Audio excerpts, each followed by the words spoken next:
হে গরু, হে গরু, গরু একটি গৃহপালিত পশুর নাম। গরু দুটি কান, দুটি চোখ, দুটি নাক। গরু দুটি কান, দুটি চোখ, দুটি নাক। আরে ধেত্তেরি কি কই? গরু চারটি পা, দুটি কান। গরু চারটি পা, দুটি কান। আরে ধেত্তেরি কি কই? খালি প্যাঁচ লাগা যায়। আসসালামু আলাইকুম।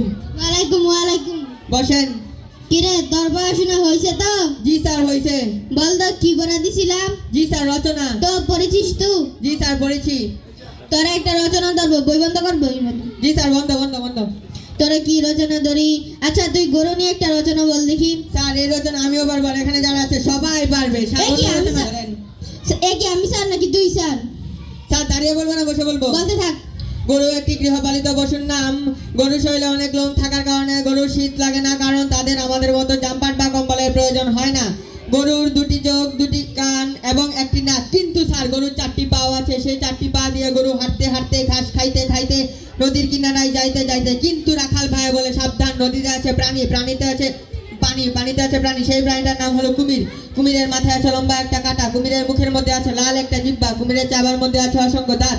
সেই দাঁত দিয়ে মাংস চাবাই চাবাই খায়। কুমিরের পিছনে আছে লম্বা একটা লেজ, লেজে আছে কাঁটা, কাঁটায় ক্যাচ ক্যাচ করে। ওই তুই ওই আমি তোর গরু রচনা কইতাম কইছি, তুই কি কস বুঝিস তো? অন্য রচনা ধরতে হবে। জি স্যার, আপনি আমাকে রচনা ডিকশনারি মনে করতে পারেন। তাতে সাইনে একটা রচনা বল দেখি। জি স্যার, এটা কোনো ব্যাপার হলো? আপনি আমাকে রচনা ডিকশনারি মনে করতে পারেন। এখন গ্রাম বাংলায় অনেক তাঁতের শাড়ি ভক্ত পাওয়া যায়, কিন্তু গ্রাম বাংলায় কালার মায়েরা, নানির মায়েরা ও এখানে যারা আছে সব মা ও বোনেরা তাঁতের শাড়ির খুব ভক্ত। কিন্তু মা ও বোনেরা সাবধান, তাঁতের শাড়ি পরে নদীতে গোসল করতে যাবেন না। নদীতে আছে পানি, পানিতে আছে প্রাণী। সেই প্রাণীটার নাম হলো কুমির।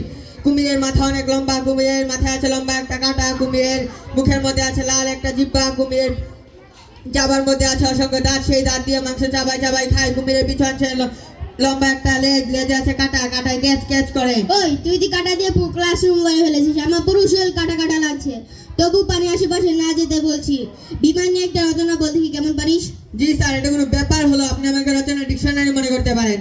বিমান হলো এমন একটি যানবাহন যার সাহায্যে মানুষ এক রাষ্ট্র থেকে অন্য রাষ্ট্র যায়। কিন্তু স্যার, কিছুদিন আগে আমি পত্রিকায় দেখেছি মালয়েশিয়ার একটি বিমান পতিত হয়ে মাঝাগারে পতিত হয়েছে। মাঝাগারে পতিত হওয়ার কারণে মাঝাগারে আছে পানি, পানিতে আছে প্রাণী। সেই প্রাণীটার নাম হলো কুমির। কুমিরের মাথা অনেক লম্বা। কুমিরের মাথায় আছে লম্বা একটা কাঁটা। কুমিরের মুখের মধ্যে আছে লাল একটা জিহ্বা। কুমিরের জাবার মধ্যে আছে অসংখ্য দাঁত। সেই দাঁত দিয়ে মাংস চাবাই চাবাই খায়। কুমিরের পিছনে আছে লম্বা একটা লেজ, লেজে আছে কাঁটা, কাঁটায় ক্যাচ ক্যাচ করে।